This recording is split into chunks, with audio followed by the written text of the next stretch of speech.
All right, you already read the title. Let's not waste any time.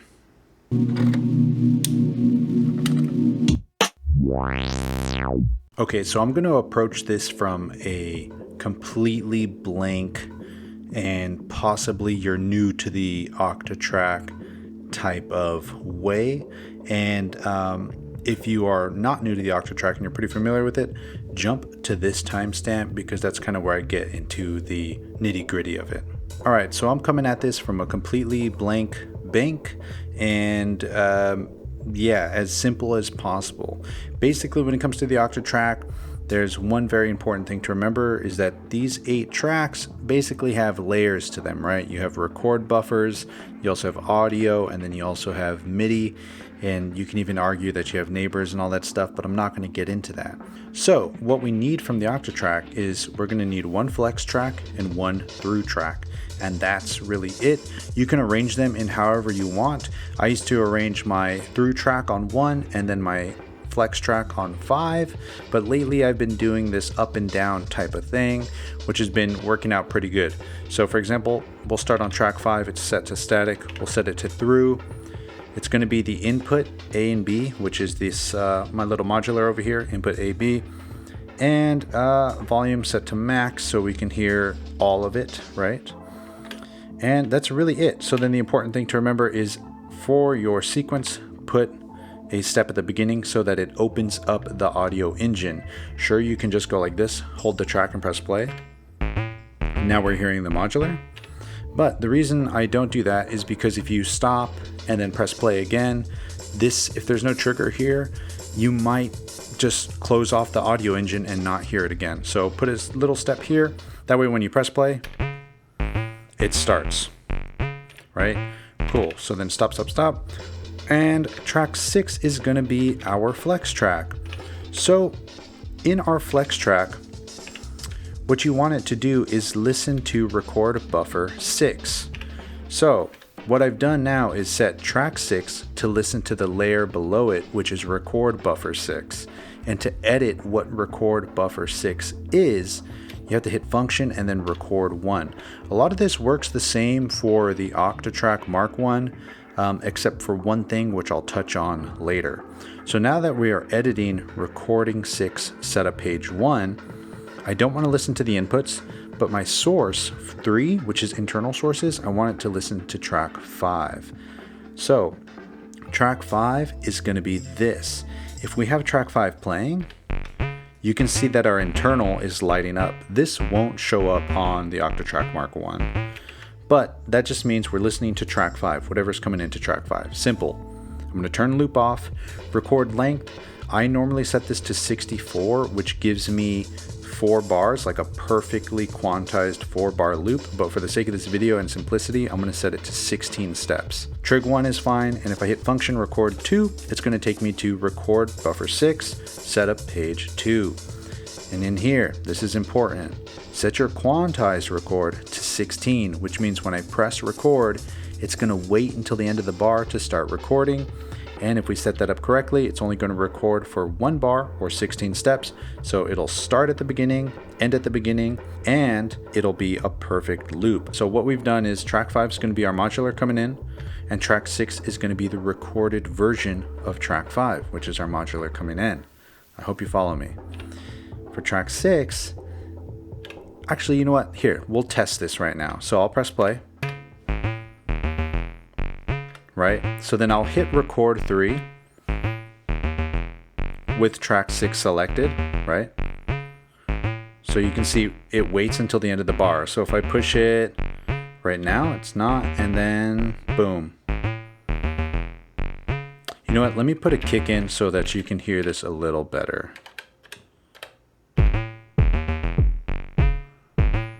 Right? So if I select track 6, these are now going to basically say record onto record buffer 6. So if I hit record 3, done. So if I mute track 5, we're no longer hearing the modular system, right? But what we need to do now is say track 6, put a little play at the beginning. Oops, I think I have some stuff launched on here. Let's see. Right. Sorry, I had some amp stuff set up. Does that make sense? So if I mute track 6 and we listen to track 5, I change it up. This is track 5 is live, track 6 is the recorded version. So say I do that, and then I say track 6, record internally. So now if I mute track 5 and unmute track 6, it's the recorded version of my modular. I can move stuff here, nothing happens.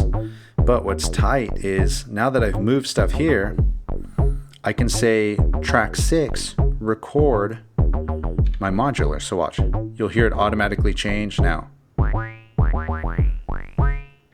Dope, right? So that's because I can change stuff here and then have this automatically change. Super simple. Well, not really, I guess. I really hope that makes sense. So we can take this a step further. So if I unmute track 5 and turn everything off and we got the kick going, I can set up my scenes. So I like using scene 15 and 16. So I said scene A, be 15, scene B, be 16. And all I'm going to do here is when I'm on the left-hand side, track 5, have your volume be max, and track 6 be quiet. You see where I'm going here? And then on B, which is 16, I want track 6, which will be the recorded version of that, to be loud, and track 5 to be quiet. So modular quiet, record loud, modular loud, record quiet. So check this out. So this is the modular, right? So then I can say record, and then boom. So now if I change this modular, I can fade into that recorded version.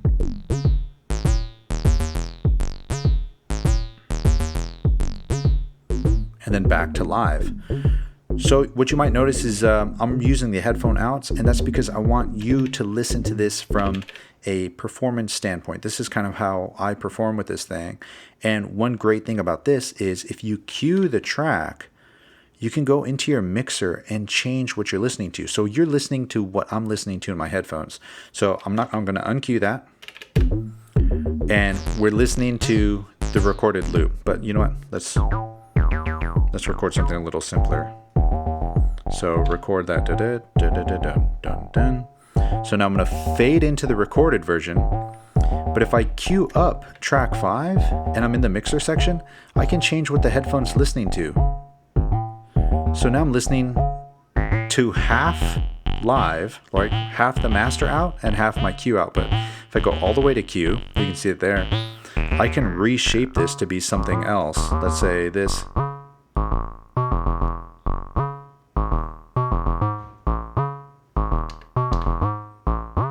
Right? So then if I go back to master and I uncue that, I can then fade into that new part that I've kind of pre-prepared. Of course, I'm being a little slow about it, and you got to be a little quick about it when it comes to performing live with this thing, because, I mean, I guess it just depends on what tempo you're playing at. But it's nice to be able to actually cue up what the modular's doing without hearing it out the master so that the crowd's not like, what the heck, he's like spending this much time trying to get a pattern going, when you can hear if it's actually going to work out. And if it does, you just fade into it and you're good to go. The other thing to do is in the projects under control, no, where is it? System, personalize. I like cue mutes track. So when I cue it, it'll mute it from the master. That way I don't mistakenly fade into the cued part while I'm still listening. So the other thing that's kind of weird with this is, I guess, when you start setting up another scene to do performance stuff. So for example, let's say we go here and we're listening to this, and then we have our recorded version from earlier. But say I wanted scene 16 to be let's say 13 master track. Let's say I wanted it to do some like effect stuff. Oh no, both tracks are playing. So there's a couple things you can do, is just mute the track before you go over there. Whoa, oh, right, wrong one. Just remember that. That's my preferred way. Or the other thing you can do is remember that track 6 for scene B, which is 13, For track 6, which is the recorded version, turn the volume down. The reason I don't like that though is because say you do want to do an effect on the recorded version and you're playing the recorded version, then you need to, that locks you into saying anytime I do this performance thing, the volume's always going to be down. So personally, I just prefer muting the track. So I can just say mute and then kind of. But what's tight here is I can say, this is where it gets complicated. So that was the basics of it. But scene A, I can say B16, which is this quiet, live quiet and recorded loud. So now I can say record while I'm doing some performance stuff. And then I'll fade into, oh, right, see? Unmute.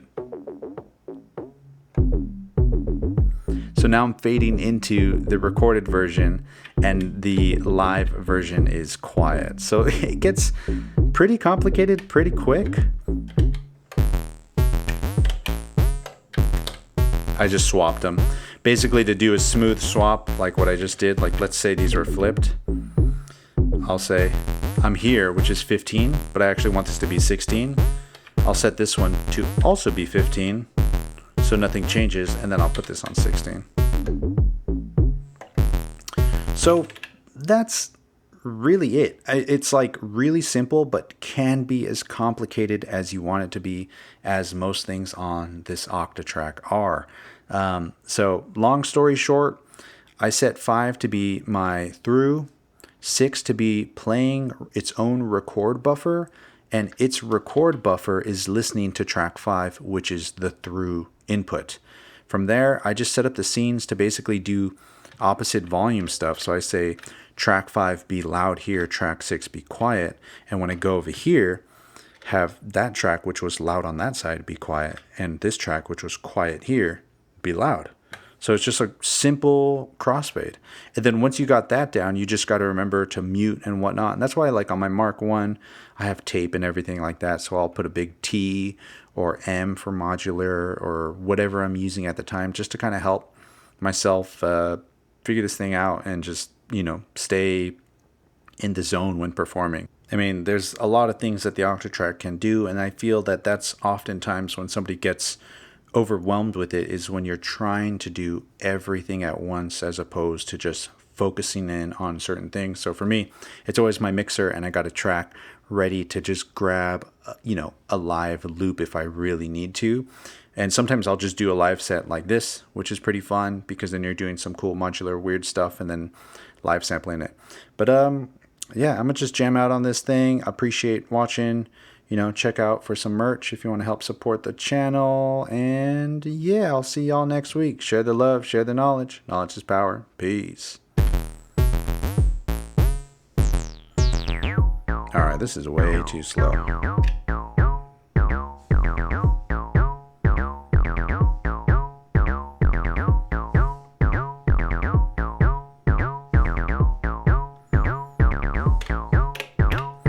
What is this?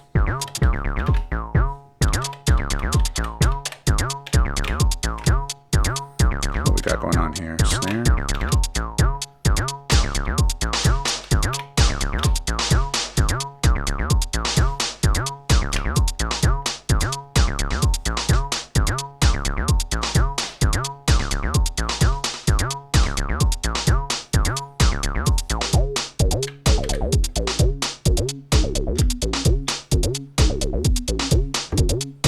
So check this out, just recorded that, right? Now I can play it. So now I'm just flipping that live record. So then let's say mute this, put this on 30. Oh right, I still have the set. Give me some reverb, baby. Crank that filter.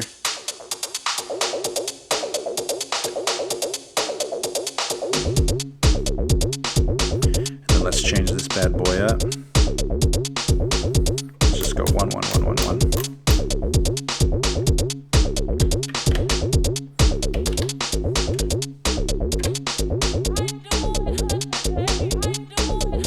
Ooh, this is kind of dope.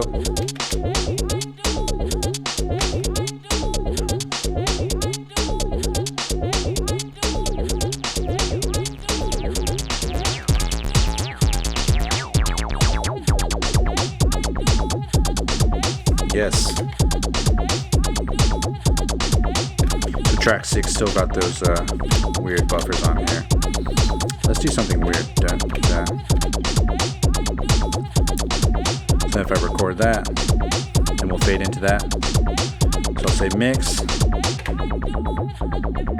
So I still have the recorded buffer just chilling there, and then yeah.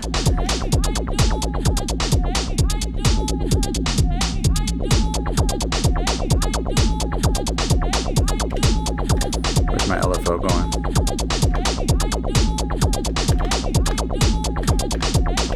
Come on.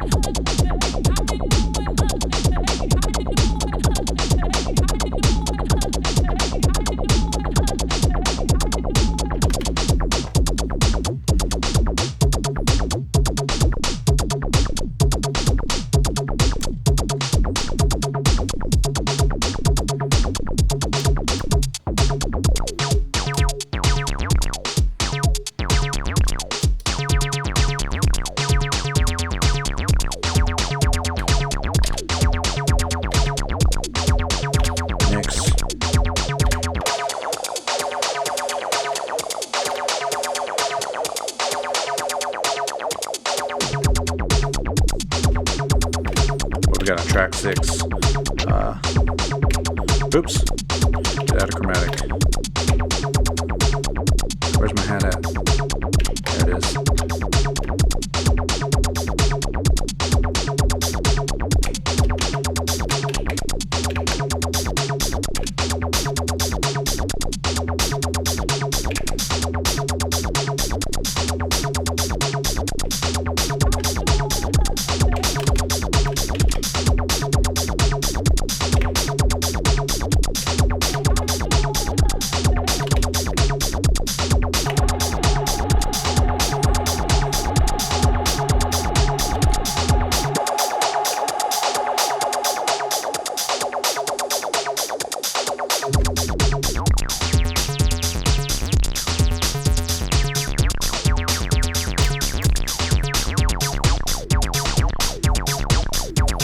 Yes, stages. Let's go to 6.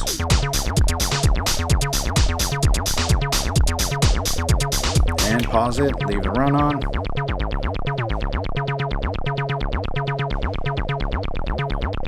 Just go nuts. Mute.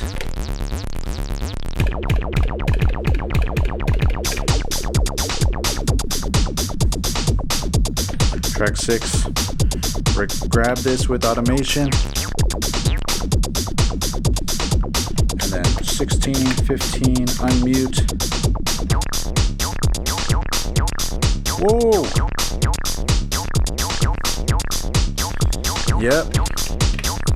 This is why I do this. Crank it.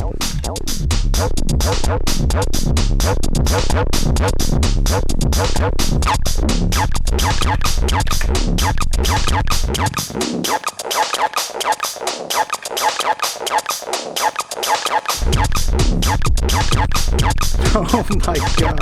Okay. Damn. That was a lot of fun. Yeah. Cool. All right. I'll catch y'all next time. Peace.